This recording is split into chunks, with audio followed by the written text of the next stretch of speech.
Hello' নমস্কাৰ মোৰ YouTube তথা ফেচবুকৰ বন্ধুসকল। আমি আজি কিছুমান গুৰুত্বপূৰ্ণ কথা লৈ আলোচনা কৰিম আৰু এই কথাবোৰ হৈছে আমাৰ ক্লাছ 9ৰ ল'ৰা আৰু ছোৱালীসকলৰ বাবে বৰ সুবিধাজনক হ'ব।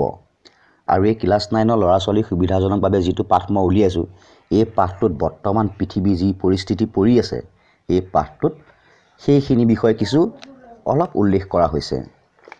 ক্লাছ 9ৰ বিজ্ঞান কিতাপখনৰ এয়া মই 200 পৃষ্ঠাৰ পাঠটো উলিয়াই লৈছোঁ। আমি প্ৰথমতে অক্সিজেন চক্ৰৰ বিষয়ে আলোচনা কৰিম। আমাৰ পৃথিৱীত আটাইতকৈ বেছি পৰিমাণে থকা মৌলটো হৈছে অক্সিজেন। বায়ুমণ্ডলত অক্সিজেনৰ শতকৰা পৰিমাণ 21%, ভূগৰ্ভত ই মুক্ত অৱস্থাত আৰু বায়ুত গেছীয় হিচাপে পোৱা যায়।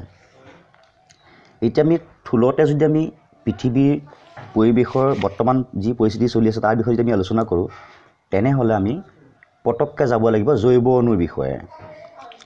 যেনেকৈ ভূগৰ্ভত ইয়াক ধাতু, অক্সিজেনক ধাতু আৰু ছিলিকন অক্সাইড হিচাপে আৰু ধাতুৰ কাৰ্বনেট, ছালফেট, নাইট্ৰেট আদি অৱস্থাত পোৱা যায়। ইয়াৰ উপৰি বিভিন্ন প্ৰকাৰৰ জৈৱ অণু যেনে কাৰ্বহাইড্ৰেট, প্ৰ'টিন, নিউক্লিক এচিড আৰু চৰ্বি আদি গঠনত অক্সিজেন পোৱা যায়। যেনে জৈৱ অণু মানে জীৱ থকা যিবিলাক অণু হয়, সৰু সৰু ক্ষুদ্ৰ অণু মানে ক্ষুদ্ৰ, আৰু কাৰ্বহাইড্ৰেট, প্ৰ'টিন, নিউক্লিক এচিড আৰু চৰ্বি আদি গঠনত অক্সিজেন পোৱা যায়। অক্সিজেন নহ'লে সেইবোৰ গঠন নহয়। এতিয়া আমাৰ সেইখিনি হৈছে মেইন কথা যে প্ৰ'টিন আৰু অক্সিজেন, চৰ্বি থাকিলেহে প্ৰ'টিন আৰু চৰ্বি যিটো অণুজীৱ গঠন হয় তাত অক্সিজেন আমি পাওঁ, আৰু বিভিন্নতো পোৱা যায়। আমি মূলৰে সেই দুটাহে আমি ধৰিছোঁ, প্ৰ'টিন আৰু চৰ্বি। তাত অক্সিজেন থাকিবই লাগিব আৰু তেতিয়াহে সেই জীৱ গঠন হ'ব, অণুজীৱটো। এতিয়া আমি কি হ'ল, অ'জোন লেয়াৰ মানে অক্সিজেনৰ এটা স্তৰ। বায়ুমণ্ডলত অক্সিজেনক দ্বিপাৰমাণৱিক অণু হিচাপে পোৱা যায়, কিন্তু বায়ুমণ্ডলৰ ওপৰৰ স্তৰত অক্সিজেন ত্ৰিপাৰমাণৱিক অণু হিচাপে থাকে। ইয়াত অক্সিজেনৰ 3টা পৰমাণু লগলাগি ত্ৰিপাৰমাণৱিক সংকেত গঠন কৰে।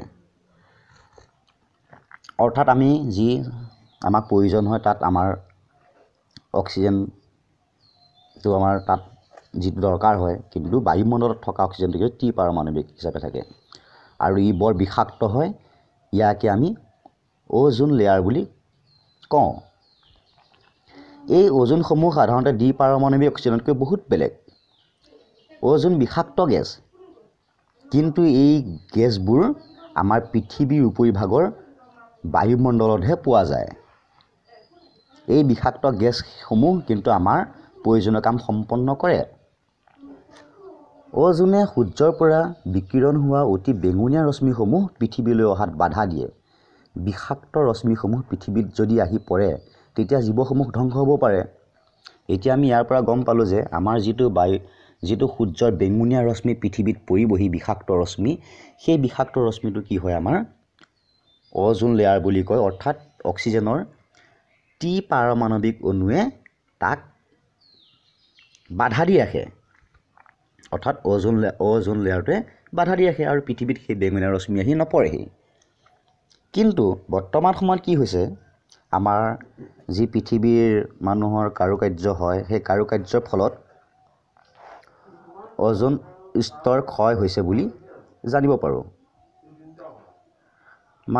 পাৰোঁ। কিছুমান ক্লৰিন আৰু ফ্ল'ৰিনযুক্ত কাৰ্বন যৌগ বায়ুমণ্ডললৈ আমাৰ বিভিন্ন কাম কাৰ্য কৰি আমি এৰি দিয়া হয়, আৰু এনে যৌগবোৰক ক্ল'ৰ'ফ্ল'ৰ'কাৰ্বন বুলি কোৱা হয়।